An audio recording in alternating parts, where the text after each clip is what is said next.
آج اذان دینا ہم معمولی سمجھتے ہیں یا اذان دینے والے کو حقیر سمجھتے ہیں. اذان دینا بھی معمولی حقیر کام سمجھتے ہیں, اذان دینے والے کو بھی حقیر سمجھتے ہیں. اچھا, یہی وجہ ہے کہ بعض مساجد میں اذان دینے کے لیے سیدھا مردوں کو اٹھا کے لایا جاتا ہے, جن کے نہ تلفظ صحیح ہے, نہ جن کی آواز صحیح ہے, جن کے الفاظ کی ادائیگی صحیح ہے, کہ اب اذان دے رہا ہے تو انا للہ پڑھا جائے گا. اذان دے رہا انا للہ ختم. ایسے اذان دے رہا, ارے اذان کوئی معمولی چیز نہیں ہے. اچھا, بہت سارے لوگوں کو اذان دینے کا شوق بھی ہوتا ہے, مگر غریبوں کو اذان صحیح سے کہنا ہی نہیں آتا ہے. پتہ نہیں کیا کیا کیسے کیا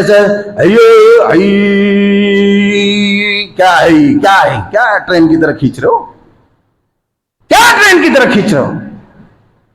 اور کہو سیکھو اذان, سیکھو کلمہ, سیکھو درود, سیکھو سورہ. ٹائم نہیں ہے ملسا, ٹائم نہیں ہے. چلا آیا اذان دینے, پتہ نہیں کیا کیا کیسے کیسے اذان دے دیتا ہے.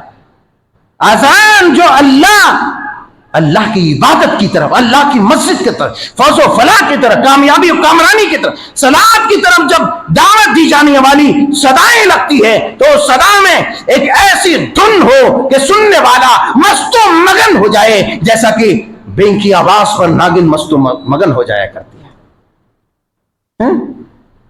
ایسے ایسے اذان دیتے ہیں کہ غیر مسلمان بھی اعتراض کرنے لگتے ہیں. اور وہیں دیکھو بہت ساری اذان ایسی ہوتی ہے کہ غیر مسلمان بھی باقاعدہ ریکارڈ کر کے اسے سنتے ہیں, اور آج کے زمانے میں سوشل میڈیا پر شیئر بھی ہوتا ہے. کہتے ہیں کیا آواز ہے.